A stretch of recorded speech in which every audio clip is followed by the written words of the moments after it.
அன்புள்ளம் கொண்ட கடகராசி அன்பர்களே, இந்த கடகராசின்றது காலபுருஷ தத்துவத்தில் 4வது வீடு. இந்த கடக ராசிக்கு அதிபதி யாருன்னா சந்திரன்.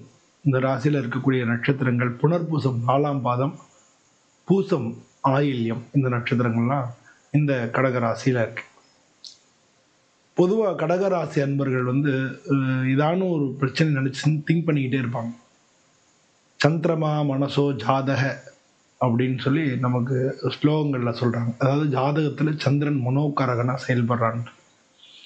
அதனால் உங்களுக்கு கொஞ்சம் ஒரு 10 நாளைக்கு நல்ல ஒரு சாகமாக இருந்தாங்கன்னா 10 நாளைக்கு கொஞ்சம் டல்லாகவும் இருப்பாங்க. எதையான ஒரு விஷயத்தை பற்றி அவங்க மனசு திங்க் பண்ணிக்கிட்டே நைன்னு பிரச்சனையாக இருக்கா மாதிரியே இருக்கும், கவலைப்படுற மாதிரியே இருக்கும். ஸோ இது பொதுவாக கடகராசிக்கு இந்த மாதிரியான ஒரு குணாம்சம் இருக்கு.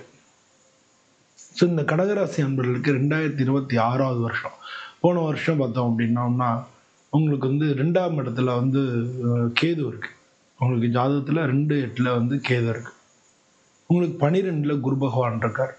ஸோ இதனால் என்ன ஆகும் அப்படின்னா இழப்புகள் ஏற்படும். புதிய சொத்துக்கள் வாங்குறதுக்கு உண்டான வாய்ப்புகள் இருக்கும். பொதுவாக வீட்டில் யாருன்னு ஒருத்தருக்கான உடல்நிலை கோளாறுகள், மருத்துவ செலவினங்கள் இதெல்லாம் ஏற்படும். கணவன் மனைவிக்குள்ளே கருத்து வேறுபாடுகள் ஏற்படும். இது மாதிரியான விஷயங்கள் எல்லாமே இந்த கடகராசிக்கு இருக்கும். ஸோ இது நெகட்டிவாக இருக்குது அப்படின்னு நினைக்க வேணாம். நம்ம இருக்கிறத நம்ம சொல்கிறோம். இது இந்த 2026 எப்படி இருக்கும் அப்படின்னு பார்க்க போகிறோம். இந்த 2026 பொறுத்தளவில் இந்த கடகராசி அன்பர்களுக்கு, ஆனால் இதில் பெரிய பெரிய ஆள் இருக்கிறவங்கலாம் கடகராசியில் இருக்காங்க. நல்ல பெரிய லெவலில் வரக்கூடியவங்களும் இருக்காங்க. பட் எல்லாருக்கும் கொஞ்சம் போன வருஷம் சொல்ல போனோம்னா மே மாதத்துக்கு அப்புறமே 2025 உங்களுக்கு டல்லுன்னு தான் சொல்லணும். கடகராசி அன்பர்கள் 2025 கொஞ்சம் டல்லுன்னு தான் சொல்லணும். அதுவும் மே மாதத்துக்கு அப்புறம் உங்களுக்கு நிறையா ட்விஸ்ட் அண்ட் டர்ன்ஸ் நிறைய உங்களுக்கு வாழ்க்கையில் அப்படி நடக்கும்னு எதிர்பார்த்ததெல்லாம் நடக்காமல் எல்லாமே தள்ளி போய் இவங்க அதையும் உங்களை சமாளித்து வரக்கூடிய ஒரு காலகட்டமாக இந்த கடகராசி அன்பர்களுக்கு இருந்தது. அது மாதிரி நீங்கள் இடமாற்றம், உத்தியோக மாற்றம் இதெல்லாம் நடந்திருக்கும். இதெல்லாம் நடந்திருக்கக்கூடிய காலகட்டமாகவும் இருக்குது. உங்களுக்கு 9ல் இருக்கக்கூடிய சனி பகவான் உங்களுக்கு மறைமுகமாக சப்போர்ட் பண்ணுறாரு. மறைமுகமாக உங்களுக்கு வெற்றிகளை கொண்டு கொடுப்பார். அதே நேரத்தில் பிரச்சனைகளையும் அதுக்கு ஈக்குவலாக கொண்டு கொடுப்பார். அதில் 12ல் இருக்கக்கூடிய குரு பகவான் எதிர்ப்புகள் உங்களை எதிர்க்கிறவங்களுக்கு ஜெயிச்சிருவாங்க. அவங்களுக்கு வெற்றி கிடைச்சிரும். அது மாதிரியான ஒரு சூழ்நிலைகளை 12ல் இருக்கக்கூடிய குரு பகவான் இது பண்ணுவாங்க. அதனால் நீங்கள் ஒரு சில காரியங்களில் விட்டு கொடுத்து போக வேண்டியதாக வரும். இதெல்லாம் நடந்திருக்கும். இப்போ இந்த 2026 எப்படி இருக்குன்னு பார்க்குறதுக்கு முன்னால் இந்த 2026 பொறுத்தல 4 மாதமாக பார்க்க போகிறோம். ஜனவரி, பிப்ரவரி, மார்ச், ஏப்ரல் இது முதல் செக்மெண்ட்டு. அதுக்கு அடுத்து மே, ஜூன், ஜூலை, ஆகஸ்ட் அது 2வது segment. September, October, November, December அது 3வது செக்மெண்ட். அப்படின்னு 3 பிரிவாக பிரித்து நம்ம பார்க்க போகிறோம். 3 பிரிவாக பிரித்து பார்க்கும்போது முதல்ல ஜனவரி, பிப்ரவரி, மார்ச், ஏப்ரல் இந்த காலகட்டங்களில் உங்களுக்கு 12ல் இருக்கக்கூடிய குரு பகவான், 9ல் இருக்கக்கூடிய சனி பகவான், 2-8ல் இருக்கக்கூடிய ராகு கேது, இது 3ஐயும் வச்சு நம்ம பார்க்கும்போது உங்களுக்கு நான் சொன்ன மாதிரியே பல பிரச்சனைகளையும் இடமாற்றங்களையும் பல பேருக்கு வெளிநாட்டில் வேலைகளையும் ஏற்பாடு பண்ணி கொடுத்துருக்கோம். வெளிநாட்டில் வேலை கிடைச்சா கூட பல விஷயங்களை நீங்கள் அங்கேயும் வெளிநாட்டில் வேலைகள் இடைஞ்சல்கள், வேலைகளை சம்பளத்தில் பத்தாமல் இருக்கிறது, இல்லை உயர்வு கிடைக்காமல் இருக்கிறது, இது மாதிரி பொருளாதார ரீதியாக ஒரு சில பிரச்சனைகளை நீங்கள் ஃபேஸ் பண்ண வேண்டி வரும். இதெல்லாம் வெளிநாட்டில் இருக்க உங்களுக்கு நடக்கக்கூடிய ஒரு பிரச்சனைகளாக இருக்குது. அது மாதிரி பல சந்தர்ப்பங்கள் 9ஆம் இடத்துல இருக்கக்கூடிய சனி பகவான் அவர் உங்களுக்கு வெளிநாடு வாய்ப்புகளை ஏற்படுத்தி கொடுப்பாரு. திடீர் வாய்ப்புகளை ஏற்படுத்தி கொடுப்பாரு. அதனால் திடீர்னு உங்களுக்கு நல்ல ஒரு கான்டாக்ட் மூலமாக நல்ல ஒரு செய்திகளும் கிடைக்கும். அதனால் இது மாதிரி கலவையான பலன்களை முதல் 4 மாதம் உங்களுக்கு கிடைக்கும். அது மட்டும் இல்லை, இந்த முதல் 4 மாதத்தில் அதுவும் சொல்லப்போனால் பிப்ரவரி மாதம் பார்த்தீங்கன்னா பிப்ரவரி மாதம் வரைக்கும் உங்களுக்கு ஜனவரி, பிப்ரவரி நல்லாயிருக்கும். பிப்ரவரிக்கு மேலே ஒரு சில விஷயங்களில் நீங்கள் நினச்சா மாதிரி நடக்காது. தொழில் ரீதியாக மாற்றங்கள், தொழிலில் தடைகள், வேலையில் பிரச்சனைகள் இதெல்லாம் ஏற்படக்கூடிய ஒரு காலகட்டமாக இருக்கும் பிப்ரவரி மாதம். ஆனால் அதுவே அடுத்து மார்ச் மாதத்துக்குள்ளே சரியாயிடும்னு வச்சுக்கோங்க. மார்ச், ஏப்ரலில் சரியாயிடும். அதனால் முதல் 4 மாதம் உங்களுக்கு எகெயின் டஃப்பான ஒரு காலகட்டமாக தான் இருக்கும். அப்போ திருமணத்துக்கு பார்த்துட்டு இருக்கணும். திருமண வாய்ப்புகள் வந்து கிடைக்கிறதுல கொஞ்சம் தள்ளி போகும். இந்த மாதிரியான விஷயங்கள் எல்லாமே நடந்துட்டு வந்துட்டு இருக்கும். இதுக்கு அடுத்து வரக்கூடிய மே, ஜூன், ஜூலை, ஆகஸ்ட் அப்படின்னு 4 மாசம். இந்த 4 மாசத்துல வந்து குரு பகவான் வந்து உங்க ஜென்மத்துக்கு வராரு. இதான் அப்ப நடக்கக்கூடிய முக்கியமான மாற்றம்.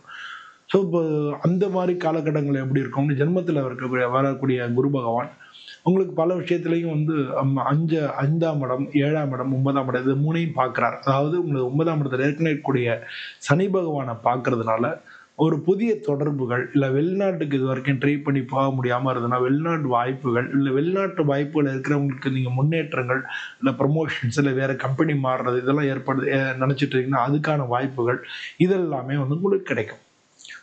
ஆனா ஜென்மகுரு உடல்நிலை கோளாறுகளை ஏற்படுத்தி கொடுப்பார். மனநிலை கோளாறுகளை ஏற்படுத்தி கொடுப்பார். இதெல்லாம் அந்த அந்த அந்த 4 மாசத்துல உங்களுக்கு நடக்கும்.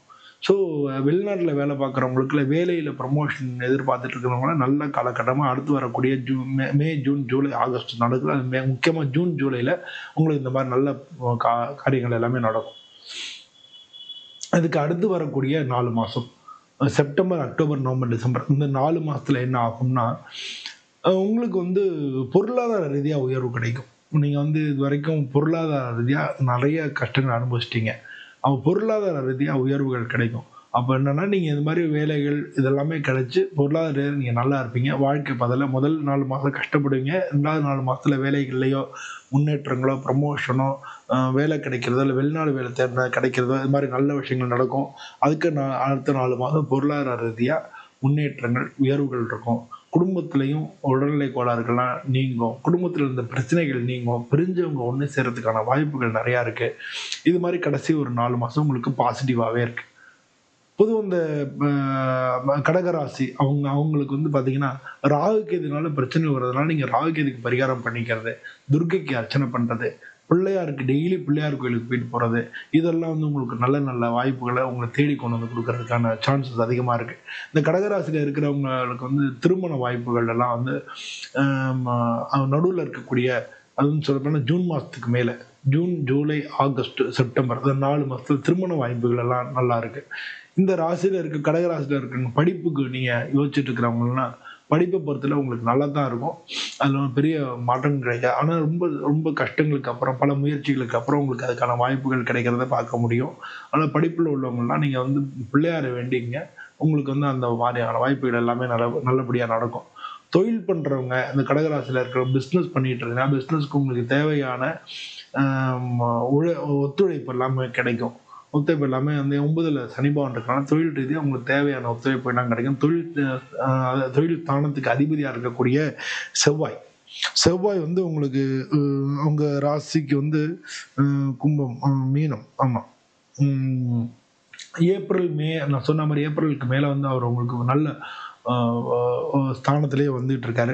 அவர் வந்துட்டு இருக்கிறதுனால வந்து அவருக்கு வந்து 5ஆம் மாசம், 6ஆம் மாசம் நான் சொன்ன மாரி 5ஆம் மாசம், 6ஆம் மாசம்லாம் உங்களுக்கு அதுல உயர்வுகள் நிச்சயமா தொழில் ரீதியா உயர்வுகள்லாம் கிடைச்சிரும். ஆனா எப்படி இருந்தாலும் நடுவுல இருக்கக்கூடிய ஒரு 4 மாசம் உங்களுக்கு பெஸ்ட்டான மாசமா இருக்கு. அதுக்கு அடுத்து வரக்கூடிய 4 மாசமும் உங்களுக்கு நல்லா இருக்கு. தொழில் ரீதியான மாற்றங்களையும், கடைசி 4 மாசம் நல்ல முன்னேற்றங்களையும் கிடைக்கும். இருக்கிறதுலயே 3லயும் பார்த்தா கடைசியில வரக்கூடிய 4 மாசம் மிக மிக நல்லா இருக்கு. ஸோ பொதுவா வந்து இந்த வருஷத்த பொறுத்தளவுல போன வருஷத்துலேருந்து மீண்டு இந்த வருஷம் வாழ்க்கை பாதையில இன்னும் கொஞ்சம் முன்னேற்றமான கால்களை வச்சு நீங்க போறதுக்கு உண்டான வாய்ப்புகள் மிக அதிகம். பொதுவா அந்த உங்க ராசிக்கு அதிபதி சந்திரன்றதுனால அம்மனை வணங்குறது, அம்மனுக்கு பாலாபிஷேகம் பண்றது, இல்லாட்டினா பௌர்ணமி அன்னைக்கு கிரிவலம் போறது, பௌர்ணமி அன்னைக்கு பௌர்ணமி பூஜை பண்றது, இல்ல வீட்ல பௌர்ணமி அன்னைக்கு சத்தியநாராயண பூஜை பண்றது, இது மாதிரியான விஷயங்கள் எல்லாம் சந்திரனை முன்னிட்டு நீங்க எடுத்துக்கலாம்.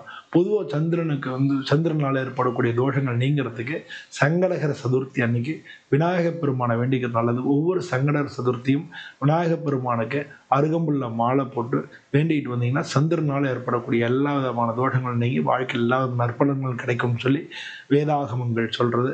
அதனால நீங்க வந்து சங்கடகர சதுர்த்திய வணங்குறத நீங்க ரெகுலரா வச்சுக்கிட்டீங்கனாலே, உங்களுக்கு வாழ்க்கையில எல்லா விதத்திலும் மிக நல்ல பலன்களை கொண்டு வந்து கிடைக்கும். உங்களுக்கு இந்த 2026 மிக நல்ல பலன்கள் கிடைக்கும்னு சொல்லி நானும் சுவாமிய பிரார்த்தனை பண்ணிக்கிறேன்.